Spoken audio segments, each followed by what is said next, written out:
നമസ്കാരം, ഭാരത് ലൈവിലേക്ക് സ്വാഗതം. സംസ്ഥാനത്തെ 58 ലക്ഷം സാമൂഹ്യക്ഷേമ പെൻഷൻകാർക്ക് നൽകാനുള്ള കുടിശ്ശിക തുക 4600 കോടി രൂപയിലേക്ക് കടക്കുന്നു. കഴിഞ്ഞ ഓഗസ്റ്റിലെ പെൻഷനാണ് ഡിസംബറിൽ നൽകിയത്. സെപ്റ്റംബർ മുതൽ ഈ മാസം വരെയായി 6 മാസത്തെ തുക ഇപ്പോൾ തന്നെ കുടിശ്ശികയാണ്. പിണറായി വിജയൻ മുഖ്യമന്ത്രിയായ ശേഷം ക്ഷേമ പെൻഷൻ കുടിശ്ശിക ഇത്രത്തോളം പെരുകുന്നത് ഇത് ആദ്യമായാണ്. സാമ്പത്തിക വർഷം അവസാനിക്കാൻ 1.5 മാസം മാത്രം ശേഷിക്കെ പദ്ധതികൾക്കുള്ള പണം പരമാവധി ചെലവാക്കാനുള്ള ശ്രമത്തിലുമാണ് സർക്കാർ. ഇതിനിടെ 6 മാസത്തെ ക്ഷേമ പെൻഷൻ കുടിശ്ശിക കൂടി കൊടുത്തു തീർക്കാൻ കഴിയില്ലെന്ന് അവർക്കറിയാം.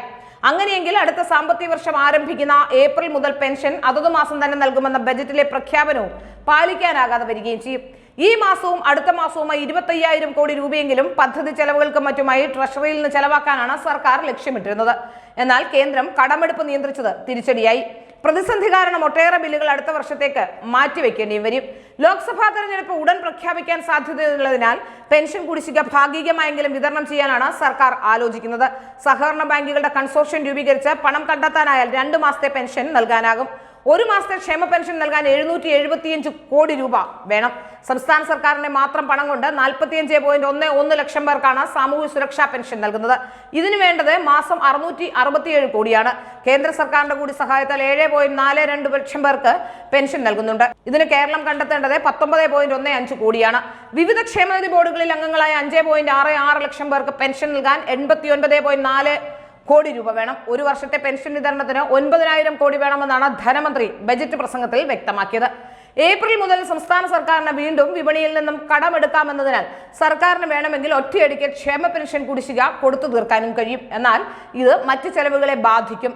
മാത്രമല്ല, സാമ്പത്തിക വർഷത്തിന്റെ ആരംഭത്തിൽ തന്നെ വൻതുക കടമെടുക്കുന്നത് അവസാന പാദത്തിൽ വലിയ പ്രതിസന്ധി സൃഷ്ടിക്കും.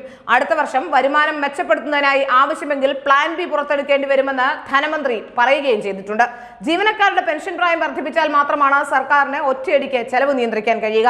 56 വയസ്സിൽ നിന്നും 57 വയസ്സാക്കിയാൽ 4,000 കോടി ഒരു വർഷത്തേക്ക് ലാഭിക്കാമെന്ന് ശമ്പള പരിഷ്കരണ കമ്മീഷൻ ചൂണ്ടിക്കാട്ടിയിരുന്നു.